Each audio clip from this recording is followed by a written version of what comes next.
How's it going, my friends from Facebook? This is Jose Trujillo, and we're about to start a painting session right now. So let's get ready for this. Let's get ready to rumble. Yeah, this will be good.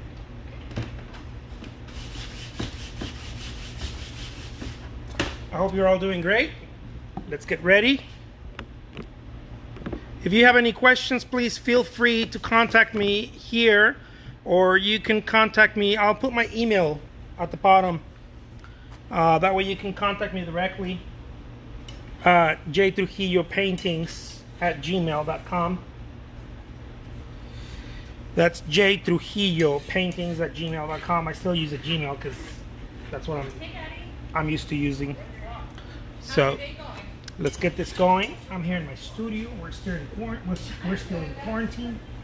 I got my family here with me, and just a good place to be in the art studio.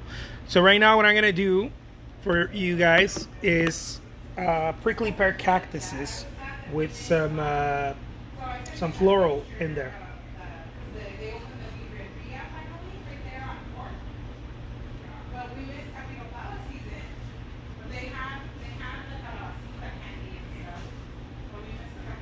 Look at that.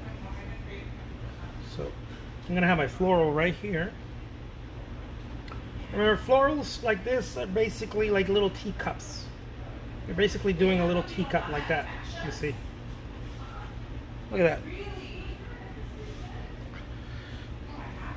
Just very, very simple stuff. The simplicity really is what makes the art, for me anyways, is what makes the art so interesting. I'm gonna have some right here, little other floral right here.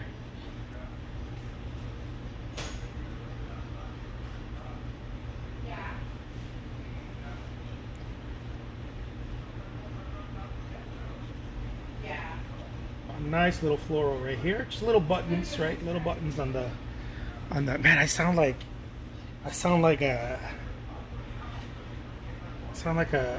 Bob Ross. I'm like happy little buttons, happy little cactus. We've been bad. We've had some lots of DoorDash moments, but. Oh, yeah. We haven't eaten out at all. What about little area, bud?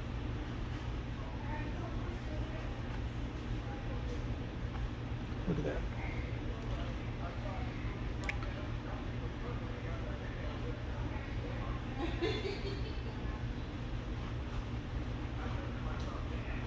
And so I just start out like this, very simple, just a little design. Most of my weight is going to be right here. A little bit, maybe a little bit of the weight might come from here, just a little bit. I call this, not just me, right, because I don't want to sound pretentious. It's just visual weight. That's how you distribute the weight of a painting. And he was like, what is that? And he tasted it. And what I'm going to do is I'm going to start with the floral, the brightest part here.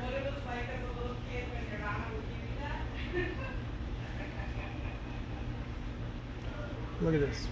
That's right.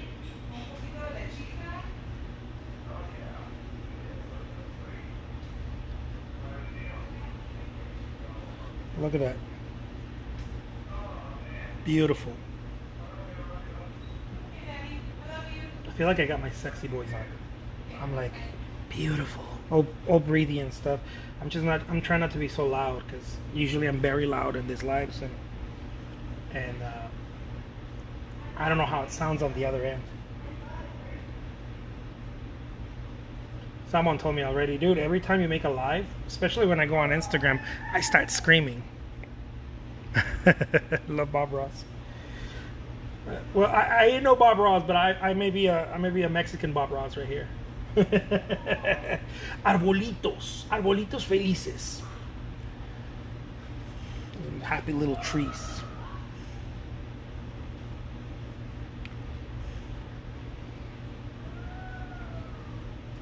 Look at that. Just simple like that.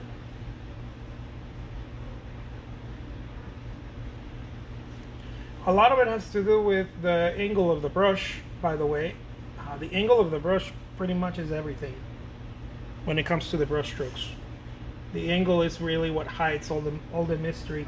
I like to see watercolor painters. That's really where I get a lot of my inspirations is from master artists, master watercolorists, I guess they call them, something like that.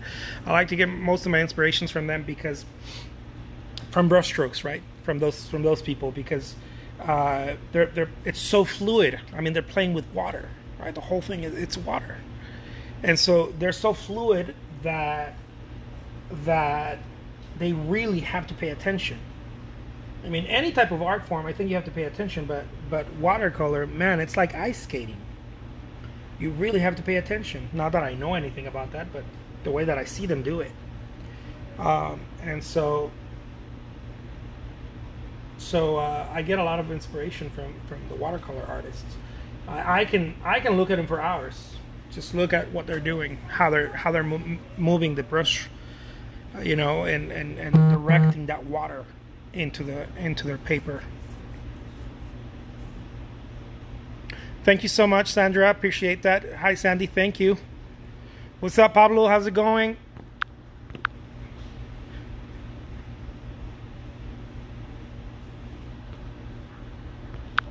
J Junior Broshouse, what's up? What's happening? And so I'm gonna change the brush to something slightly larger, and because we're gonna go into the little prickly pear cactus here, and just start attacking it. You know, go for it with some. The trick to the style that I do, well, it's not. There's not one trick, right? It's not like there's not one trick. It's a bunch of little different things. But when it comes to the brush work right here, is that your brush has to be loaded with paint. I see so many artists that don't. Well, not right now. You can't. But when museums were open, I see so many artists don't visit museums. Well, right now's the perfect time because they're doing all those free virtual visits. Well, no, but I mean, for people to really see into the canvas, you have to be in front of it. Yeah. The camera is not real unless you're watching HD, you know. Yeah. On HD video. Still, I mean, it's a resource, which is kind of cool. Like. Yeah. True. I think True even that. I think even the Diorce was allowing virtual visits. Oh. I thought that was really cool. Imagine just going and seeing the water lilies. Yeah. Sorry, I didn't mean to break in. You sure did, but it's cool.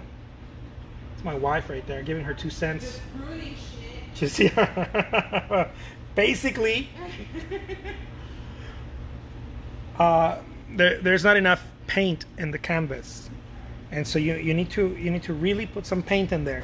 And part of the deal that I believe they do it is for 2 reasons. One, paint is expensive, so I understand anybody who doesn't want to use that much paint. I'm talking about expressionism, okay? I'm not talking about classical realism or traditional. No, I'm talking about expressionism here, and particularly this loose style. Artists don't use enough paint, and that's part of the problem. It's part of the problem that I see artists that are trying to paint in this way they encounter, and if you go visit any museum and you see the paint, the art of the famous old masters, it has a lot of paint in there. You know, it has a lot of paint, and it's really the thing that is going to separate you. It's going to separate you as an artist because most artists don't use enough paint. I have a rule of thumb: if you can see the canvas, if you can see the groups where you painted, the canvas is still a little bit amateur.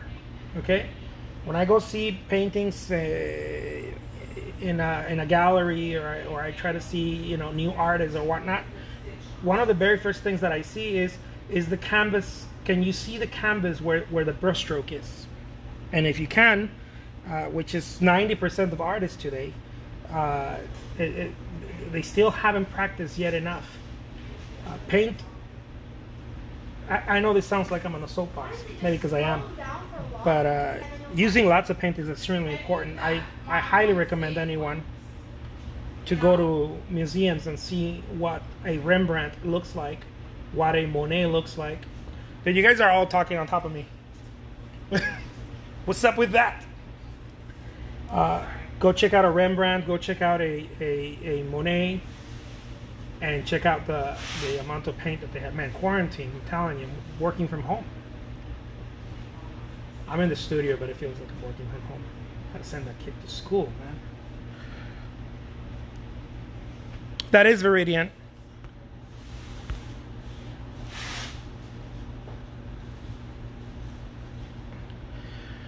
Not so much. Still want Valerina painting unframed. Valerina painting unframed. Debbie, you need to remind me on that. I don't remember what ballerina you're talking about. Is it something on? Is it a commission? Is it something on eBay? Is it something on Etsy? I'm not quite sure on that one. Love the flowers. Awesome. Yeah, that is Viridian. I'm mixing Viridian and phthalo blue.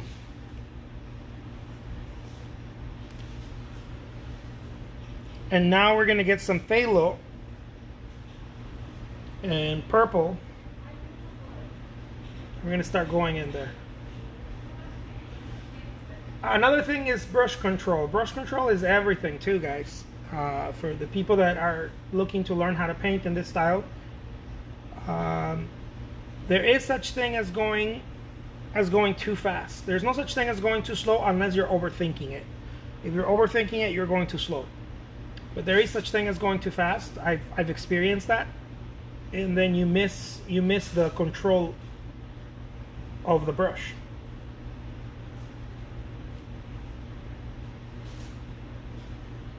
Brush control is everything. I guess a lot of stuff is everything, according to my book.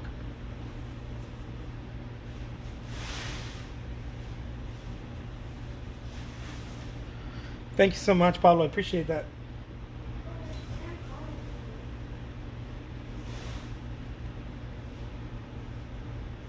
The more you practice brush control, and one of the ways that I started practicing it was again, giving yourself different little tasks, practicing in different. Don't paint the same thing over and over. Practice different things that maybe you're not used to. Maybe a sailboat or some flowers, or change it up a bit so that you're used to a completely different. The painting is going to ask something very different of you.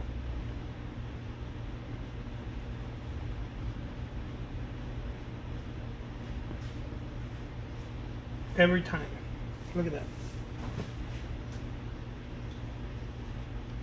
Let me get some black now, and I'm going to mix it with some of this blue, and I'm going to go in there so that we're going to go even deeper into the painting. Less light happening in these black areas. Less light because we're going deeper, right?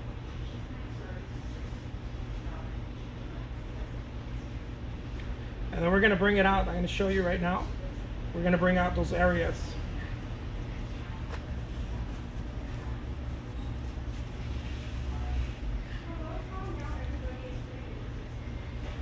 So we're going to go and get some of this purple and some of this blue. We're going to tint it with white. Not so light. One of the first rookie mistakes we make is we use a lot of white and we lighten the painting way too much, to the point where when you want to add white to something, or you want to make something three-dimensional, you can't anymore, because you can't add more white to something that's already light. The eye misses it.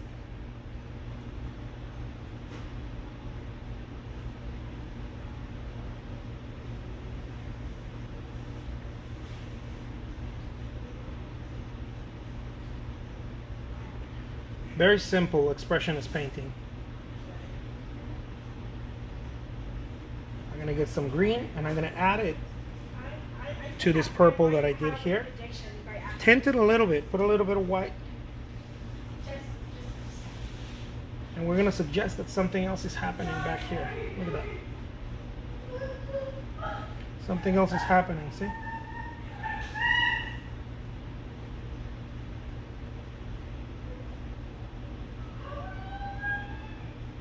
Look at that.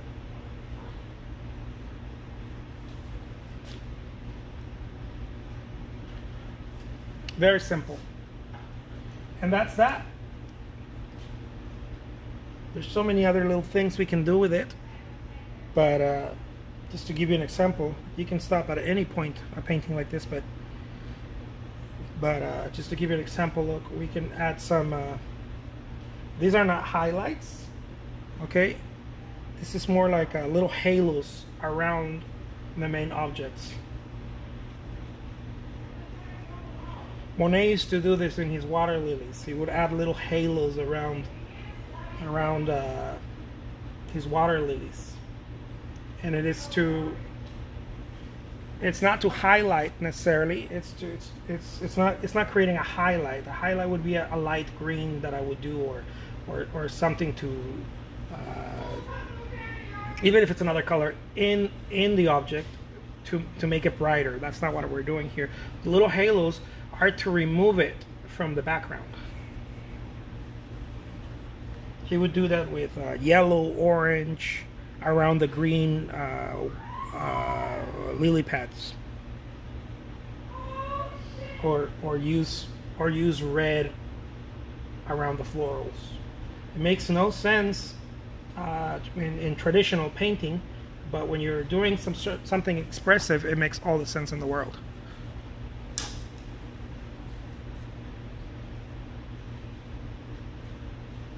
There we go.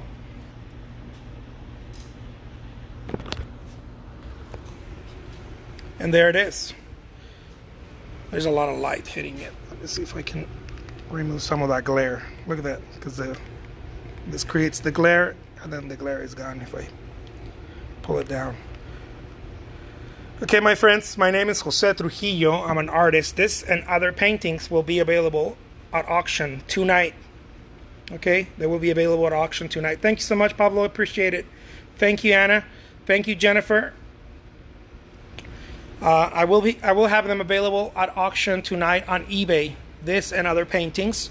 Those of you who don't like the whole eBay thing and you don't like the auction process, I have other paintings like this available on my Etsy shop, my Cherish shop, and other shops that I'm also running. But I guess the one most people know, it's Etsy. So there it is. Take care. Thank you so much, Ross. Adios.